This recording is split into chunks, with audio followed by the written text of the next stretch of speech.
بسم الله الرحمن الرحيم.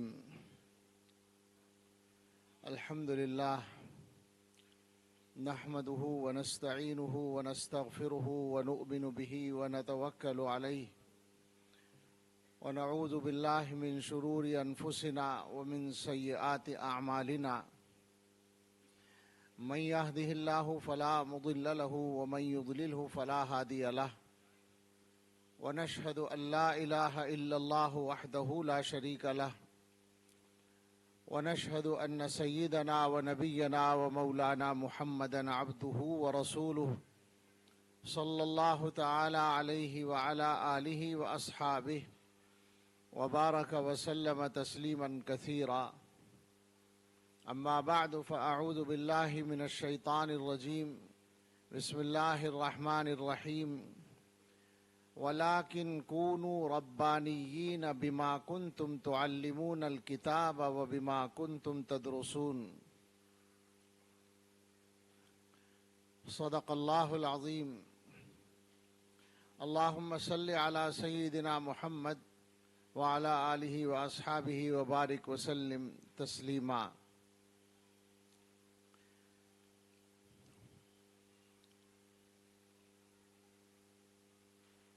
جب عشق سکھاتا ہے آداب خداگاہی، کھلتے ہیں غلاموں پر اسرار شہنشاہی.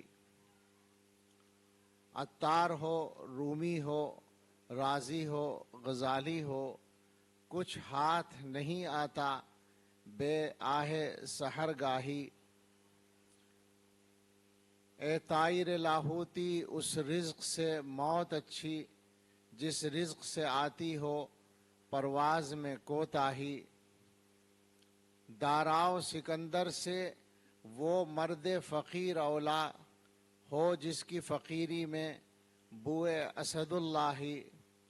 آئین جواں مرداں حق گوئی و بے باکی، اللہ کے شعروں کو آتی نہیں روباہی.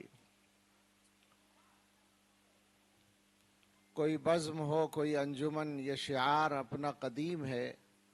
جہاں روشنی کی کمی ملی وہیں ایک چراغ جلا دیا. میں اپنی سعادت سمجھتا ہوں آپ حضرات کے درمیان حاضری کو،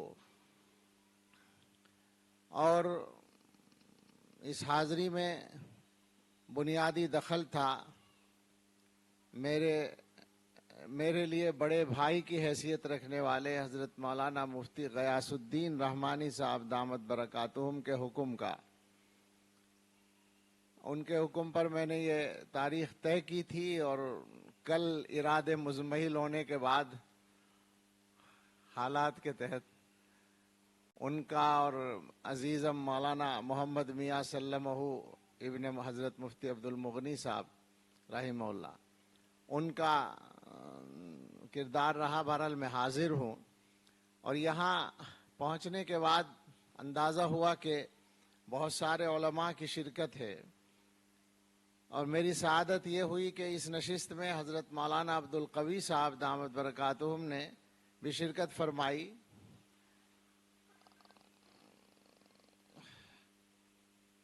کوئی مبالغہ یا کسی کے سامنے کوئی وہ کرنا مقصد نہیں. جو دل کی بات ہے وہ میں چاہتا ہوں کہنا کہ آپ جانتے ہی ہیں میں مولوی ہوں. مولوی جو ہے سننے سے زیادہ سنانا پسند کرتا ہے، اور تقریروں میں جانے کا بھی کچھ نہ کچھ مشغلہ ہے ہی کہہ لیں. تو اس لیے آسان نہیں ہوتا، لیکن جن علماء کے بیان میں چاہتا ہوں کہ میں سنوں، اپنے بیان پر ترجیح دوں، ان میں حضرت مولانا عبد القوی صاحب ہیں. ان کے بیان کو میں گویا اپنے فائدے کے لیے سنتا ہوں، اور اگر مجھے یہ اجازت ملے، اس کو بھی مبالغہ نہ سمجھیں بلکہ ایک پیغام سمجھیں. مجھے جو کچھ کہنا ہے، اگر میں اپنے ان جوان فضلاء سے کہوں کہ آپ کو کیا بننا چاہیے، تو میں کہہ دوں کہ آپ مولانا عبد القوی بن جائیں، تو انشاءاللہ کام ٹھیک ہو جائے گا. میں نے قرآن کریم کی آیت پڑھی ہے، اور اس کا ترجمہ آپ سب جانتے ہیں. ولیکن کونوا ربانیین، حکم ہے ربانی بننے کا. اور مولانا نے ابھی جو بات کی ہے اس میں کام بتائے ہیں، کیا کام کرنا ہے، کن کاموں کی ضرورت ہے. میں اسی مخمل میں ٹاٹ کا پیوند لگانا چاہتا ہوں کہ ایک جز ہے جو مولانا نے بیان کیا. ظاہر ہے کہ اتنے مختصر وقت میں اتنا جو بیان کیا وہی بہت ہے. مولانا نے بتایا کہ کیا کرنا ہے، کیا کرنے کی ضرورت ہے. لیکن میں یہ کہوں گا، میں جو عرض کروں گا کہ یہ سارے کام ہم کیوں نہیں کر پا رہے اور کیا کرنے سے ہم سے یہ کام ہو پائیں گے، یعنی تدبیر کیا ہے، عملی طور پر اپنی تربیت کے لیے ہم کیا کریں، یہ مسئلہ ہے ہمارا اس وقت میں. میرا خیال یہ ہے، میں بے تکلف بات کروں گا کہ ہم جو ضروری کام کرنے کے ہیں وہ نہیں کر پا رہے اس وجہ سے کہ کچھ غیر ضروری کام کر رہے ہیں. زندگی میں ہم لوگ جو اپنا وقت گزارتے ہیں تو صبح سے شام تک کا آپ حساب لگائیں. حدیث کا مضمون کوئی نئی بات نہیں ہے کہ قیامت میں حساب دینا پڑے گا. جب تک ہٹ نہیں پائیں گے 5 چیزوں کا، اس میں عن عمری ہی فیما افناہ، عمر کا حساب دینا ہوگا. یہ عمر کیا ہے؟ یہی وقت ہے جو گزر رہا ہے اور جو ہم روزانہ گزارتے ہیں. مجھے سچی بات ہے صرف علماء سے نہیں، سارے مسلمانوں سے اس زمانے میں یہ شکایت کہہ لیجئے یا یہ گویا میرے ذہن میں اس کمزوری کا بہت زیادہ غلبہ ہے مسلمانوں کی کہ مسلمانوں کے تمام طبقات بشمول علماء وقت کا صحیح استعمال نہیں کرتے، وقت خراب کرتے ہیں. ابھی مجھے پچھلے ہفتے ایک جلسے میں شریک تھا تو مجھے 11 بجے رات کو انہوں نے بیان کے لیے کہا. بے تکلف بجنور کا علاقہ تھا، مجھ سے محبت کرنے والے لوگ تھے، بڑا مجمع بیٹھا تھا.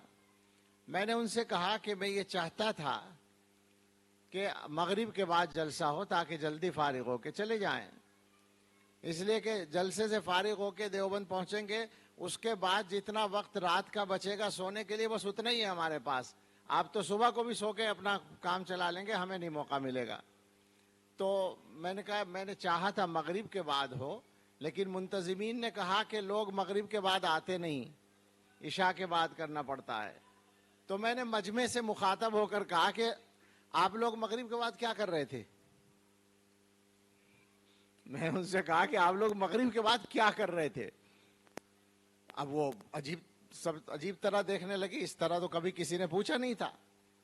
میں نے کہا میں جواب دیتا ہوں، آپ جواب نہیں دیں گے، میں جواب دیتا ہوں کہ آپ کچھ بھی نہیں کر رہے تھے، وقت خراب کر رہے تھے اور کچھ نہیں کر رہے تھے. اور اس کا ٹیسٹ اس طرح ہو جائے گا کہ آپ 24 گھنٹے میں جو کچھ کرتے ہیں اس کو لکھ لیں کہ اس میں کتنا ٹائم لگتا ہے.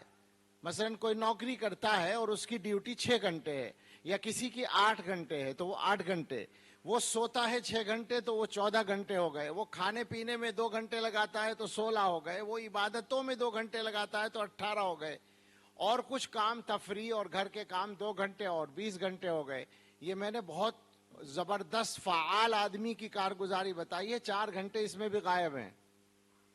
آپ سب سے کہتا ہوں، میں تو طلبہ سے درسگاہوں میں حساب لگواتا ہوں کہ جو تم کرتے ہو بس وہ دیکھ لو کہ کتنے ٹائم کا کام ہے. روزانہ 24 گھنٹے آپ کے پاس ہیں اور کام کتنے گھنٹے کا آپ کرتے ہیں، وہ باقی گھنٹے کہاں ہیں؟ اچھا آپ کہیں گے کہ اس طرح تو کہیں بھی ہم تو 4 گھنٹے روزانہ کبھی ضائع نہیں کرتے. وہ غائب ہو جاتے ہیں چھوٹے چھوٹے ٹکڑوں میں، اس لیے کہ ہم لوگوں کو وقت حساب سے خرچ کرنے کی عادت نہیں ہے، تو ہم اپنے وقت کا صحیح استعمال نہیں کرتے. بطور مثال اگر بہت زیادہ گستاخی نہ محسوس کریں تو میں یوں کہہ لوں، میں منفی باتیں شروع میں کر رہا ہوں کہ مولویوں کا تو اچھا خاصا کام، اچھا خاصا ٹائم اسی میں خرچ ہوتا ہے کہ فلاں کو عزت کیوں مل رہی ہے اور اس کی عزت کیسے گھٹے، فلاں کو اچھا مقام کیوں مل گیا اور وہ مقام کیسے گھٹے۔ معاف کیجئے گا، غلط تو نہیں کہہ رہا ہوں، میرا خیال یہ ہے کہ مجھے یہ کہنے کا حق بنتا ہے، چونکہ میں بچپن سے مولوی ہوں اور مولوی کی اولاد ہوں اور مدرسے ہی کا آدمی ہوں شروع سے، تو مجھے یہ گنجائش بنتی ہے، ٹھیک ہے یہ بات عام ہو جاتی ہے، اب کون سا راز ہے جو راز ہے، لیکن مجھے بتائیے کہ اگر یہ کار خیر ہم لوگ چھوڑ دیں تو فائدہ سب کا ہوگا یا نہیں؟ کیا خیال ہے؟ میں یہ بات کہتا ہوں، کئی جگہ کہی میں نے، کہ میں جانتا ہوں متعین واقعات مدرسوں کے، مسجدوں کے، خانقاہوں کے اور اسکولوں اور کالجوں کے، جہاں حسد کی بنیاد پر خیر کے کام رکے۔ ایک آدمی کر سکتا تھا، دوسرے آدمی کے حسد نے اس کو روک دیا۔ ایسا مدرسوں میں روز ہوتا ہے، خانقاہوں تک میں ہوتا ہے۔ چھوڑنا پڑے گا، پہلے یہ نہیں ہوتا تھا، اب تو دین کا کام کرنے والے اللہ جانے ہر ایک دوسرے کا حریف کیوں ہے۔ یعنی ایک تو وہ ہے بیچارے تبلیغ والے ہمیں شاید بے دین سمجھنے لگے، اور نہیں میں غلط نہیں کہہ رہا ہوں، دارالعلوم میں جب تبلیغ کا کام سرگرمی سے شروع ہوا 30-40 سال پہلے، ہم تھے اس وقت بھی دارالعلوم میں، تو وہاں یہ بات کسی نے کہی تھی کہ اب دارالعلوم میں بھی دین کا کام ہونے لگا۔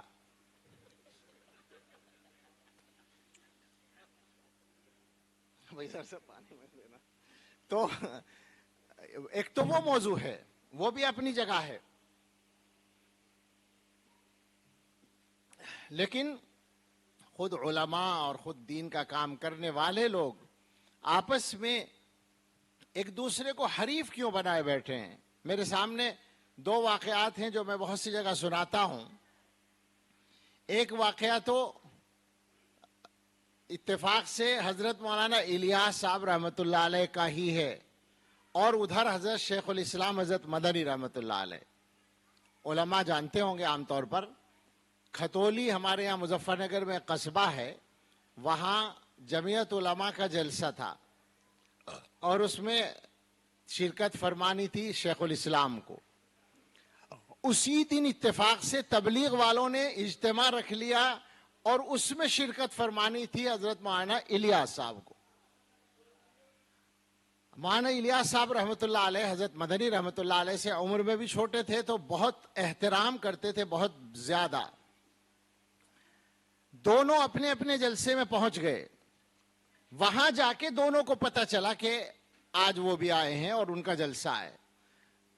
تو حضرت مدنی رحمۃ اللہ علیہ نے اپنے جلسے میں اعلان فرمایا کہ جب آج تبلیغ کا جلسہ تھا اور مولانا الیاس کو اس میں خطاب کرنا تھا، تو تم نے یہ جمعیت کا جلسہ کیوں رکھا؟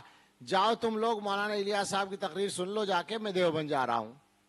یہ اعلان کر کے تقریر نہیں کی، یہ اعلان کر کے اور اسٹیشن چلے گئے۔ ادھر مولانا الیاس صاحب رحمۃ اللہ علیہ نے اپنے اجتماع میں اعلان کیا کہ کھتولی میں حضرت مدنی موجود ہوں اور الیاس تقریر کرے، یہ الیاس کی مجال نہیں ہو سکتی، چلو میں بھی چلتا ہوں، تم بھی چلو، حضرت مدنی کی تقریر سنیں گے۔ اب ادھر سے وہ مجمع چلا، ادھر سے یہ مجمع چلا، راستے میں پتہ چلا کہ نہ وہ جلسہ ہوا نہ یہ جلسہ ہوا۔ مگر مجھے بتائیں اللہ کے ہاں 100 جلسوں سے زیادہ ثواب مل گیا یا نہیں، اور ایک شاندار نظیر قائم ہو گئی یا نہیں۔ ایک واقعہ دوسرا ہے، وہ مدرسوں کا ہے۔ حضرت تھانوی رحمۃ اللہ علیہ کے نہایت ممتاز ترین خلیفہ، مجھے بڑی عقیدت ہے ان سے، حضرت مولانا مفتی محمد حسن امرتسری رحمۃ اللہ علیہ۔ ان کا مدرسہ ہے جامعہ اشرفیہ، بہت مشہور ادارہ ہے آج بھی۔ انہوں نے جامعہ اشرفیہ قائم کیا اور وہ چلنے لگا، چند سال ہوئے ہوں گے شاید۔ اس کے بعد ایک اور عالم آئے، اور وہ بھی بڑے عالم اور ایک بڑی شخصیت کے، وہ بھی خلیفہ تھے، انہوں نے اسی علاقے میں مدرسہ قائم کر لیا۔ تو اب مفتی محمد حسن صاحب رحمۃ اللہ علیہ سے ان کے لوگوں نے آ کر شکایت کے طور پر کہا کہ دیکھیے کہ عجیب بات ہے انہوں نے یہاں مدرسہ قائم کر لیا جبکہ ہمارا مدرسہ چل رہا ہے. تو مفتی صاحب نے خوشی سے پوچھا کہ کیا واقعی مدرسہ قائم چاہتا ہوں. یہ یاد رکھیے عزت اور جو کچھ بھی ملتا ہے وہ اللہ کی طرف سے ملتا ہے. اللہ تعالیٰ کی تقسیم میں ہمارا اور آپ کا دخل نہیں ہے. اللہ نے فرما دیا اہم یقسمون رحمت ربک. کفار مکہ کو حضور کی وحی ان کو نبوت ملنے سے حسد تھا. کہنے لگے یہ غریب آدمی اس کو نبوت کیوں مل گئی؟ مکہ یا طائف کے کسی بڑے آدمی کو ملنی چاہیے تھی. اللہ تعالیٰ نے فرمایا کہ آج تقسیم کریں گے اللہ کی رحمت کو. یہ اختیار تو اللہ کا ہے. نعمتیں دینا یہ اللہ تعالیٰ کا اختیار ہے اور اللہ تعالیٰ اپنی حکمت کے مطابق دیتے ہیں. مگر صاحب ہم نہیں برداشت کرتے. فلاں کو عزت کیوں مل گئی؟ وہ تو خراب آدمی ہے. فلاں کو شہرت مل گئی وہ تو ویسی ہی ہے معمولی سا آدمی ہے. فلاں کو اللہ نے پیسہ کیوں دے دیا وہ تو ایسا آدمی ہے. ارے بھائی آپ کے مشورے سے اللہ تعالیٰ کام نہیں کرتے، نہ آپ کا یہ مقام ہے. سوچنا یہ ہے کہ جو نعمتیں اللہ نے آپ کو دی ہیں ان کا حق ادا ہو رہا ہے آپ سے؟ نہیں ہو رہا ہے تو بس اسی کی فکر کرو. اللہ کس کو کیا دے رہا ہے اس چکر میں نہ پڑو. اور اگر آپ کو چاہیے تو اللہ سے مانگو. اللہ سے جو چاہے مانگ لو، کیا پریشانی ہے بھائی؟ کسی کو دیکھ کے خیال آ رہا ہے کہ اسے اتنا دے دیا اللہ نے ہمیں نہیں دیا. اللہ سے کہیے کہ صاحب آپ نے اسے دیا ہمیں بھی دے دیجئے. کوئی پابندی اللہ سے مانگنے پر نہیں ہے. ہمارے حضرت کے یہاں یہ ہوا، حضرت پیر صاحب کے یہاں کہ کسی دعا کر دیجئے اللہ تعالیٰ مجھے $1 کروڑ دے. آپ کیوں پریشان ہو رہے ہیں بھائی؟ اللہ سے مانگ رہا ہے ایک آدمی، ٹھیک ہے اس کے اللہ سے تو جو چاہے مانگ لو. اور اللہ تعالیٰ کے لیے $1 کروڑ دینا اور ایک پیسہ دینا دونوں بالکل برابر ہیں. ایسا نہیں ہے کہ وہ کچھ زیادہ آسان ہے اور وہ کم آسان ہے، بالکل برابر ہے اللہ کی قدرت کے اعتبار سے. تو اللہ سے مانگیں. ہمارے کرنے کا زندہ شخصیات کا بھی اور جانے والوں کا بھی جو بڑے جا چکے ہیں، تو آپ کو پتہ چلے گا کہ جو جتنا بڑا ہے وہ اتنا اپنے کام میں لگا رہا ہے، دوسرے کے کاموں کے چکر میں نہیں پڑا ہے، تو وہ بڑا ہوتا چلا گیا. اصل تو وہ اعمال نامہ ہوتا ہے جو اللہ تعالیٰ کے یہاں ہمارا تیار ہوتا ہے. اس کے اعتبار سے اللہ کے یہاں بھی مقام متعین ہوتا ہے اور دنیا میں بھی مقام. کچھ ایسا وقت تھا جس میں روشنی نہیں تھی زیادہ، تو انہوں نے دیکھا اور عادت ہے، ظاہر ہے کہ عادت تو نہیں جاتی. اور ہر زمانے میں اس کی مثال ابھی عجیب اتفاق ہے. حضرت مولانا نعمت اللہ صاحب دامت برکاتہم ہمارے استاذ محترم ابھی موجود ہیں، اللہ رکھے ان کو. وہ مثال ہے پڑھنے کی. ان کی اہلیہ کا انتقال ہوا ابھی 2-3 ہفتے پہلے، تو میں ان کے پاس بیٹھا تھا، اللہ ان کی مغفرت فرمائے. تو ہم نے کہا مولانا سے کہ حضرت ٹیک لگا کر بیٹھ جائیں. وہ بیٹھے تھے 2 زانو سیدھے. تو ہم نے کہا یہ اپنی گھر پر، ہم نے کہا حضرت ٹیک لگا لیں. تو کہنے لگے اسی طرح زیادہ آرام ہے. تو میں نے کہا کہ آپ کو اصل میں پڑھنے کی عادت ہے اور آپ اسی طرح بیٹھ کے پڑھتے رہے ہیں، اس لیے آپ کو اسی میں آرام ہے. تو مسکرائے اور کہا کہ ہاں یہی بات ہے. ہم نے ان کو ہمیشہ یہ دیکھا کہ اسی طرح 2 زانو بیٹھ جاتے ہیں، کتاب سامنے ہوتی ہے اور اس پر جھک کر اس کو پڑھتے رہتے ہیں. تو آج 90 سال کی عمر میں بھی ان کو وہی بیٹھنے کا انداز آرام کا لگ رہا ہے ٹیک لگانے سے زیادہ. دیکھیے میری لکڑی کی گاڑی ہے اور وہ انجن وہ والا ہے جو جنریٹر میں چلتا ہے. اس انجن سے وہ گاڑی چلاتے ہیں، تو اس کا نام جگاڑ ہے. جگاڑ کا مفہوم یہ ہے کہ کام چلانے والی کام چلاؤ کوئی انتظام. تو ہم لوگ جگاڑ ہیں، عام طور پر کام چل جاتا ہے، سارے کام چلتے ہیں. ہم سے کوئی کہے ہم تقریر کریں، کر لیں گے. پڑھا دیں، پڑھائیں گے. کتاب لکھیں، لکھ دیں گے. جو بھی کام آئے گا ہم سارے کام کر لیں گے. لیکن کیا نمبر 1 کا کام ہو رہا ہے؟ ہماری تقریریں، مثلا ایک خطیب سال بھر تقریر کرتا ہے، وہ اپنی تقریروں کو ریکارڈ کرے اور ان کو لکھوا کر ہمیں بتا دے کہ کتنے مضامین اس میں آئے ہیں. تیاری کر کے بولتے ہیں. ہم میں جو لوگ پڑھتے ہیں وہ بدرجہ مجبوری بقدر مجبوری پڑھتے ہیں. یعنی پڑھانے والے جتنا مجبوراً پڑھنا ہے پڑھانے کے لیے اتنا مطالعہ ہو جائے گا اور پڑھا لیں گے. اور وہ جو خطیب صاحب ہیں ان کو مجبوری ہے جمعے کے دن تقریر کرنے کی، تو اس کے لیے جتنی مجبوری ہے اتنا وہ پڑھ لیں گے. اور اگر یوں ہی کام چل سکتا ہو تو انشاءاللہ ہوائی تقریر ہوتی رہتی ہے، عام طور پر ہوتی ہے. کوئی پڑھا لکھا آدمی، مطالعے والا آدمی ہماری تقریر میں بیٹھے اور وہ یہ محسوس کرے کہ اس کو کچھ خاص چیز حاصل ہوئی ہے، ایسا مشکل سے ملتا ہے. پڑھیے، معمول بنائیے. میں تو مطالبہ کیا کرتا تھا، اب بھی کرتا ہوں، لیکن ذرا ڈرنے لگا ہوں. جتنی عمر بڑھتی ہے آدمی ڈرتا ہے. 100 صفحے روزانہ پڑھنے کا ہر آدمی سے مطالبہ. ایک دفعہ جمعیت علماء کے پروگرام میں یہ مطالبہ کر دیا تو تھوڑی دیر میں حضرت قاری عثمان صاحب نور اللہ مرقدہ بیٹھے، کہنے لگے کہاں گئے مولانا؟ 100 صفحے کا مطالبہ کر رہے تھے، 10 صفحے پڑھوا کے دکھا دو روزانہ. لیکن میں یہ سمجھتا ہوں کہ اگر عالم بننا ہے تو روزانہ 100 صفحے تو پڑھنے پڑیں گے، اور کوئی مشکل کام نہیں. جب آپ پڑھیں گے، ہمارے علماء میں 1000 صفحے روزانہ پڑھنے والے لوگ بھی گزرے ہیں، کوئی مشکل بات نہیں ہے. جتنا آدمی پڑھتا ہے اتنی ہی رفتار بھی اس کی بڑھتی ہے، اور اتنا ہی زیادہ یاد رکھنے کی صلاحیت بھی بڑھتی ہے. تو گزارش ہے کہ جتنے بھی حضرات موجود ہیں، آج سے کوشش کریں معمول بن جائے. ایک معمول طے کر لیں، چلیے میرا 100 کا مطالبہ آپ ہٹا دیں، آپ اپنی سہولت کے مطابق ایک مقرر کر لیں مقدار. ایسا ہونا چاہیے کہ روزانہ علم میں اضافہ ہو. ہم لوگ جن موضوعات کا آج سامنا کر رہے ہیں، ابھی جیسے مولانا اشارے کر رہے تھے، تو ان کا مقابلہ کرنے کے لیے بغیر پڑھے بھی کام نہیں چلے گا. آپ یاد رکھیے، آج کل الحاد باقاعدہ ایک مذہب بن گیا، یہ کہہ سکتے ہیں. یعنی لامذہبیت بھی ایک مذہب ہے. ریلیجن کے خانے میں ایتھیزم لکھوانے والے یا ہیونزم لکھوانے والے، الحاد لکھوانے والے یا انسانیت جو لکھواتے ہیں وہ بھی ملحد ہیں. وہ لکھوانے والے قابل ذکر تعداد میں ہیں آج. 1%، 2%، 4% ملکوں کی آبادیوں میں یہ بہت بڑا تناسب ہوتا ہے. اور یہ تحریک ہے، اور اس تحریک کا جو خلاصہ ہے، ایک جملے میں اگر آپ کرنا چاہیں تو وہ یہ ہے کہ لوگوں کا ذہن یہ بنایا جا رہا ہے کہ تمہیں ماننا نہیں ہے، سمجھنا ہے، سمجھے بغیر نہیں ماننا ہے. اچھا، یہ بات آدمی کو ایک دم اپیل کرتی ہے کہ آج اب ہمیں اللہ نے عقل دی، ہمارے پاس عقل ہے، تو ہمیں سمجھے بغیر ماننا نہیں چاہیے.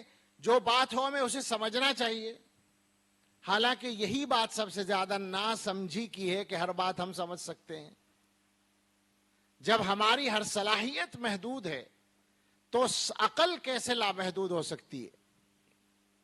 وہ جگر مراد آبادی نے کہا تھا، معرفت جمال میں کام نہ آئے بالوں پر، عقل کہیں پہ گر پڑی چھوٹ گئی کہیں نظر. کہیں نہ کہیں تو عقل کو چھوڑنا پڑتا ہے ورنہ کام نہیں چلتا. مگر یہ تحریک ہے باقاعدہ چل رہی ہے اس زمانے میں، اور آپ یقین کریں کہ اس کا شکار مدرسوں کے فضلاء تک ہو رہے ہیں.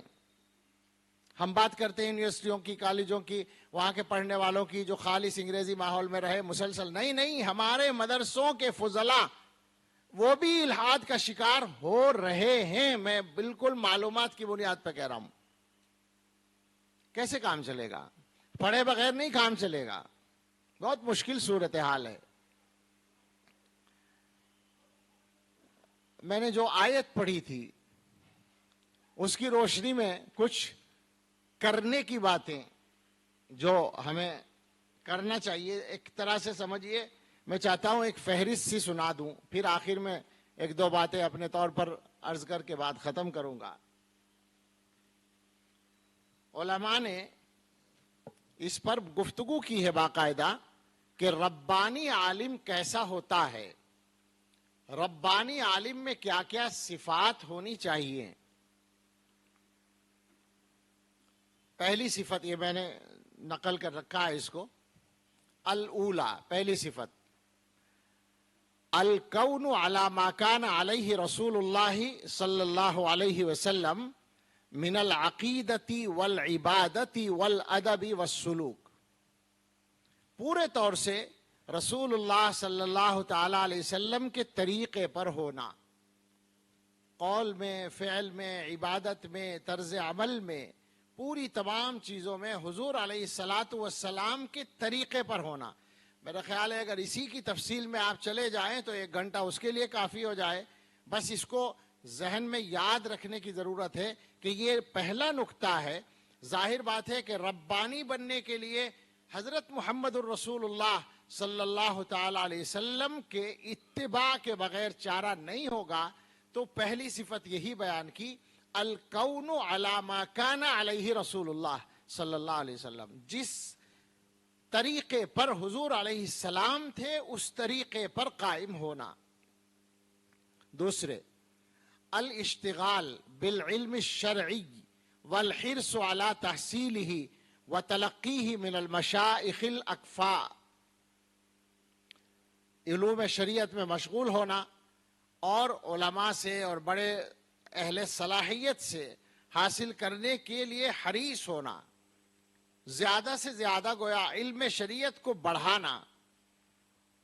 میں ابھی جو پڑھنے کی بات کر رہا تھا، ہمارے زمانے میں ذرا سے باتوں سے مسائل پیدا ہو جاتے ہیں، بہت سے لوگ غیر مقلد بن جاتے ہیں اس خیال سے کہ وہ حدیث پہ عمل کرنے کی ان کو دعوت دی جا رہی ہے، اور ہمارے علماء پھر ان کو جواب دینے میں پریشان پاتے ہیں اپنے آپ کو۔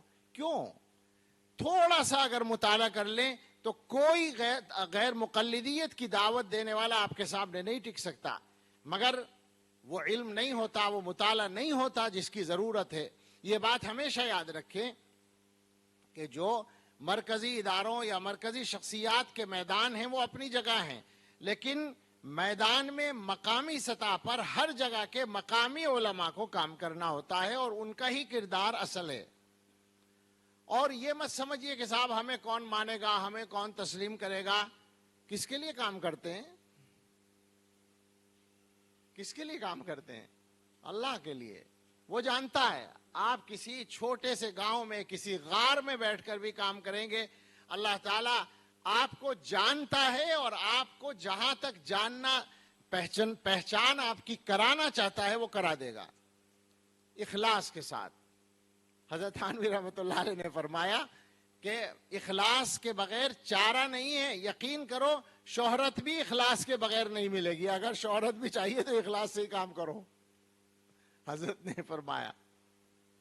ہوتا ہے نا کہ بھئی آدمی چاہتا ہے میرے کام کا پتہ چلے لوگوں کو، تو سچی بات یہ ہے کہ جس کی بارگاہ میں پیش کرنا ہے اپنا عمل، اس کے یہاں پیش کرنے کے لائق بنا لیں، اور اس کے یہاں پیش کرنے کے لائق ہونے کی جو بنیادی شرط ہے وہ بہت غیرت مند ہے۔ اللہ حضور نے فرمایا تھا کہ میں غیور ہوں واللہ اغیر منی، اللہ مجھ سے زیادہ غیرت مند ہے۔ اللہ تعالیٰ کو کسی بھی چیز میں شرک پسند نہیں ہے۔ اللہ کے لیے کام کرنا ہے اور اس میں کسی دوسرے کی نیت کو شریک کر لیں، اللہ تعالیٰ راضی نہیں ہے اس سے۔ تو صرف اللہ کے یہاں پیش کرنے کے لائق کام کر لیں گے، آپ بے فکر رہیں، آپ چاہے جہاں بیٹھ کر کام کریں گے اللہ تعالیٰ آپ کو چمکائے گا۔ اور اگر بالفرض اتفاق سے عام عادت کے خلاف دنیا میں شہرت بھی نہیں ہوئی تو جنت ہی تو جانا ہے، اور کرنا کیا ہے وہ پکی ہو جائے گی انشاءاللہ۔ تیسرا، الصدق والاخلاص والتجرد للہ عز وجل، وہ آ گیا، سچائی، اخلاص اور بس اپنے آپ کو خالص اللہ کے لیے کر دینا۔ چوتھا، الخشیۃ والخوف من اللہ عز وجل، اللہ عز وجل سے ڈرنا۔ ظاہر ہے کہ علماء کو اس موضوع پر کچھ بتانے کی ضرورت نہیں ہے۔ انما یخشی اللہ من عبادہ العلماء، سارے علماء کو یاد ہے، اگرچہ جو حقیقت میں علماء ہیں انہوں نے اس آیت کی تفسیر میں یہ سمجھایا ہے کہ حصر اس معنی میں نہیں ہے کہ علماء ہی اللہ سے ڈرتے ہیں، حصر کا مفہوم یہ ہے کہ اللہ سے ڈرنے والے ہی علماء ہوتے ہیں۔ پہچان یہ ہے عالم ہونے کی کہ جو اللہ سے ڈرتا ہے وہی عالم ہے۔ پانچویں صفت، تعلیم الناس و ارشادہم، لوگوں کو سکھانا اور ان کی رہنمائی کرنا۔ آج مولانا نے ایک اچھا نقطہ بتایا کہ تبلیغی جماعت نے عوام کو پکڑا، ان کی رہنمائی کے لیے جس انداز سے بھی کام کیا انہوں نے، اس کا نتیجہ یہ ہوا کہ مولویوں نے ان کو چھوڑ دیا کہ صاحب ان کا کام تو ہو گیا، ہمارا کام مدرسے میں ہے۔ عجیب بات ہے، یہ بہت اہم بات ہے۔ سارے مسلمانوں کی ذمہ داری تو علماء پر ہے، ان میں سے ایک طبقہ عوام کے درمیان کام کر رہا ہے، اس میدان سے وہ بھی ہمارا کام ہے۔ ایک مرتبہ حضرت مولانا ریاست علی صاحب رحمۃ اللہ علیہ کے پاس ایک مولانا صاحب آئے جو تبلیغ کے کام میں لگے ہوئے تھے، تو وہ ذرا سا اعتراض کسی بات کرنے لگے کہ عوام کے لیے علماء کیا کر رہے ہیں۔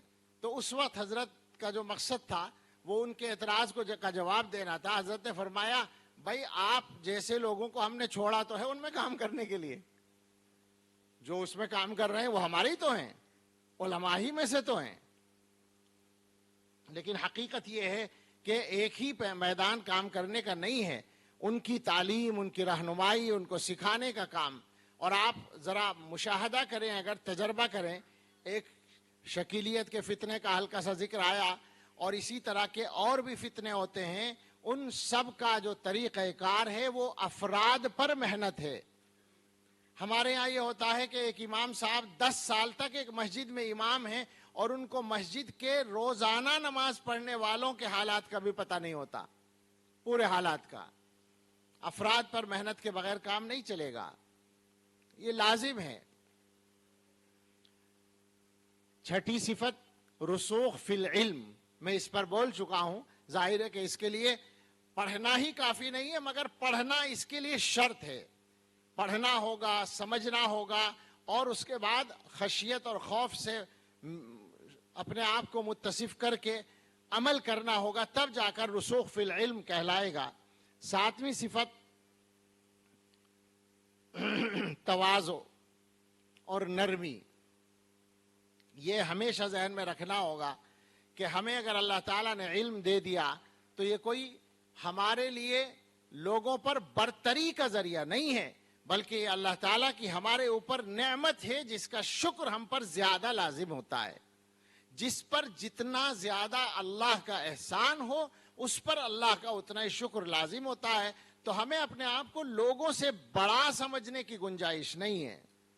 یہ صحیح ہے کہ لوگوں کے ساتھ برتاؤ ایسا ہو کہ ہم ان کے محتاج نہ نظر آئیں، مگر ہم اپنے آپ کو بڑا اور افضل سمجھنے لگیں، یہ نہیں چلے گا۔ تواضع لازم ہے، دل کے اندر اپنے آپ کو چھوٹا سمجھنا اور اللہ تعالیٰ کی نعمتوں کا استحضار رکھنا، اور اس کے ساتھ ساتھ نرمی اختیار کرنا، لین الجانب۔ رسول اللہ صلی اللہ تعالیٰ علیہ وسلم کی جس صفت کا قرآن کریم میں خاص طور سے لوگوں کی ہدایت کے سلسلے میں تذکرہ کیا گیا وہ نرمی ہے۔ فَبِمَا رَحْمَةٍ مِّنَ اللَّهِ لِنْتَ لَهُمْ۔ 8ویں صفت انصاف اور حق کی طرف رجوع، یعنی غلط رائے قائم نہ کریں، غلط بنیادوں پر قائم نہ کریں، اور اگر اپنی بات کا غلط ہونا سمجھ میں آ جائے تو حق کو مان لیں۔ اس پر میں کھل کر تو نہیں بولنا چاہتا، میرے ذہن میں بہت کچھ ہے، لیکن میں آپ حضرات سے یہ کہوں گا کہ رائے قائم کرنے کے سلسلے میں یہ بہت اہم بات ہے جس کی معاشرے میں ضرورت پڑتی ہے کہ رائے قائم کرنے کے سلسلے میں آپ کا معیار الگ ہونا چاہیے۔ آپ دلیل کی بنیاد پر اور صحیح بنیاد پر رائے قائم کریں، کسی سے مرعوب ہو کر، کسی کے دباؤ میں آ کر، یا دنیا کے کسی فائدے کے لیے رائے قائم کرنے کی آپ کے لیے گنجائش نہیں ہے۔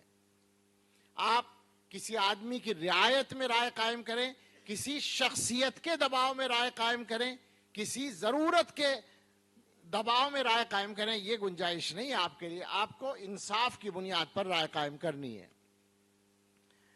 9ویں صفت تزکیہ نفس کے لیے محنت کرنا۔ مولانا نے بھی اس کی طرف اشارہ کیا تھا، اور ظاہر بات ہے کہ ہمارے جتنے کام ہیں ان کاموں میں تاثیر پیدا ہونا، اس کی بنیادی شرط ہے تزکیہ نفس۔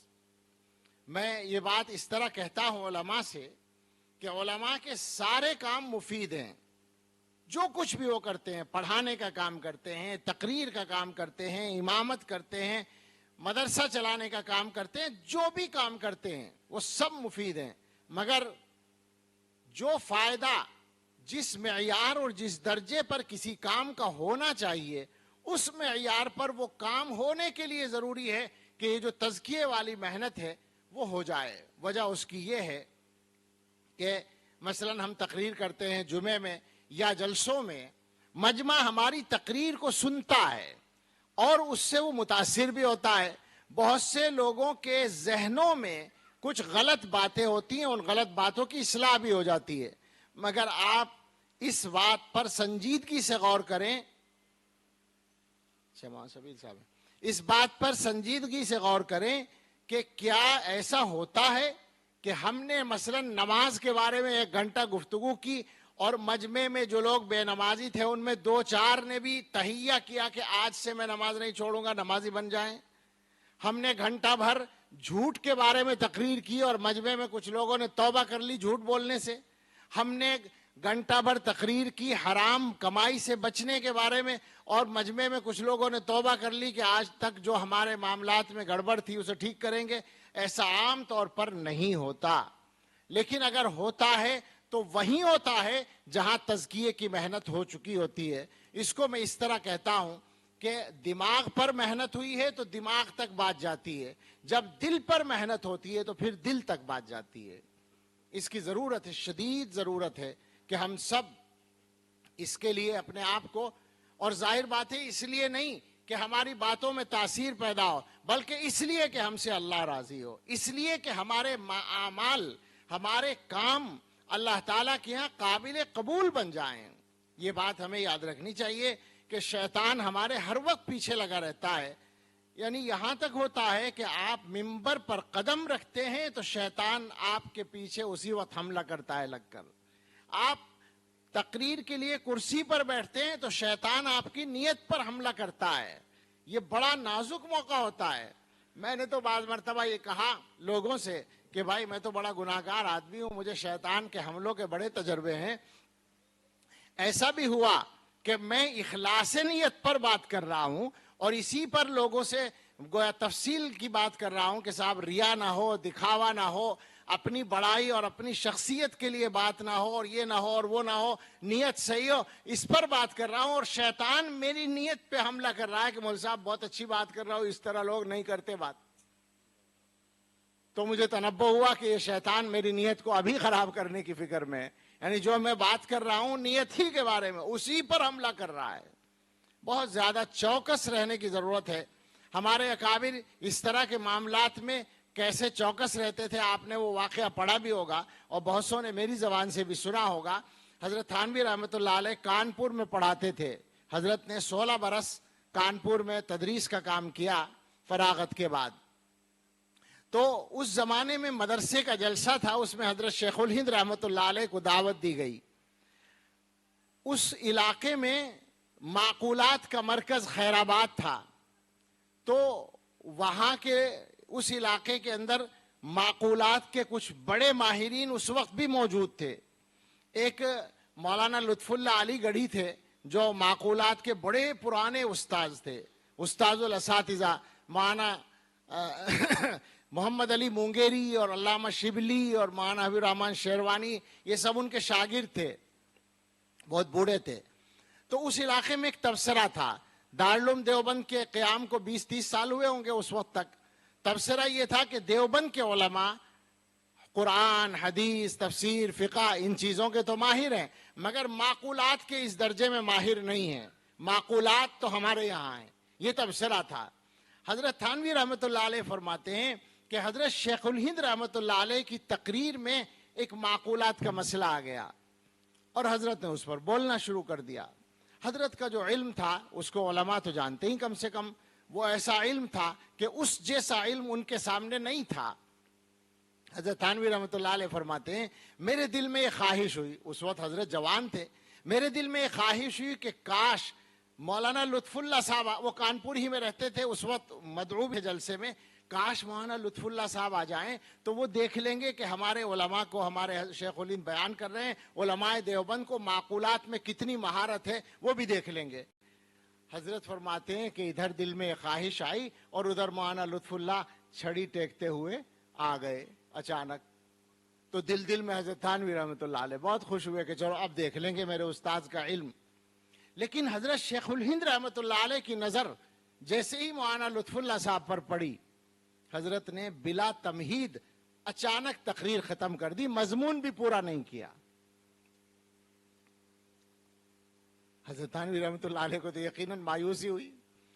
جلسہ ختم ہونے کے بعد حضرت سے پوچھا گیا، حضرت تھانوی تو شاگرد تھے، مولانا فخر الحسن گنگوہی رحمۃ اللہ علیہ وہ حضرت شیخ الہند کے ساتھی تھے، وہ بھی وہاں موجود تھے. انہوں نے پوچھا کیوں حضور اچانک تقریر کیوں ختم کر دی؟ تقریر کا تو وقت ہی وہ آیا تھا. ان کے بھی ذہن میں وہی بات تھی کہ مولانا لطف اللہ آئے تھے اس وقت. تو حضرت شیخ الہند رحمۃ اللہ علیہ نے فرمایا کہ جی بس میرے ذہن میں بھی یہی خیال آ گیا تھا، اس لیے تقریر ختم کی. یہ خیال میرے ذہن میں بھی آ گیا تھا. اب اگر میں آگے بات کرتا تو مولانا لطف اللہ کے لیے ہوتی، اللہ کے لیے نہ ہوتی. آپ دیکھیں کتنا نازک مقام ہے. مجھے تو حیرت اس پر ہے کہ یہ حضرات چوکس کتنے رہتے تھے ہر وقت نیت کے معاملے میں اور ہر چیز کے معاملے میں، کہ ذرا سا خیال آیا اور فوراً اپنا اس کا علاج کر دیا، شیطان کو موقع نہیں دیا. آخر میں اپنی بات ختم کرنا چاہتا ہوں. یہ جو میں علماء ربانی کی صفات بیان کر رہا تھا، شاید 9 نمبر میں نے بیان کیے تھے، آخر اور بھی کئی نمبر ہیں، میں سمیٹتا ہوں. ایک نمبر اس میں یہ بھی ہے کہ آپس میں جھگڑے نہ کریں. میری بات یہیں سے شروع ہوئی تھی، جھگڑے سے نہیں بلکہ حسد سے. لیکن ظاہر ہے کہ حسد ہی کی بنیاد پر تو جھگڑے ہوتے ہیں. آپ اختلاف کر سکتے ہیں، آپ بحث بھی کر سکتے ہیں، مگر معاف کیجئے گا، جیسا اختلاف اور جیسا بحث و مباحثہ فی الحال ہمارے پاس ہوتا ہے، اس کی کوئی گنجائش ہماری شریعت میں مجھے تو نظر نہیں آتی. اس لیے کہ اختلاف بھی کسی صحیح بنیاد پر نہیں ہوتا اور بحث و مباحثہ بھی دلیل کی بنیاد پر نہیں ہوتا. کٹ حجتی ہوتی ہے عام طور پر. مطالعہ دونوں فریق کا اللہ کے فضل سے ہوتا نہیں. میں گستاخیاں پہ گستاخیاں کرتا چلا جا رہا ہوں، مگر میں سوچ رہا ہوں کہ ہو سکے کچھ تکلیف پہنچے گی تو فائدہ ہوگا، معاف کیجئے گا. کہاں ہوتا ہے دلائل؟ کہاں ہوتے ہیں؟ بس اپنی عقلی باتیں کرتے چلے جاتے ہیں. ایسے بحث و مباحثے سے پرہیز کیجئے، ایسے اختلاف سے پرہیز کیجئے جس میں آپ کے پاس کوئی شرعی دلیل نہ ہو. رائے قائم کرنے کے لیے آپ خالی شخصیتوں کو دیکھیں، آپ کسی مفاد کو دیکھیں، آپ کسی دباؤ کو دیکھیں، اس کی آپ کے لیے گنجائش نہیں ہے. انصاف، دلیل کی بنیاد پر رائے قائم کرنا اور دلیل کی بنیاد پر ہی اپنی بات دوسروں تک پہنچانا. میرے بزرگوں، چیلنج سخت ہیں. مجھے تو کبھی کبھی ایسا لگتا ہے، حالانکہ یہ بات 100% صحیح نہیں ہو سکتی، ایسا لگتا ہے کہ ہم کمزوروں کے حصے میں زیادہ طاقتور فتنے آئے ہیں.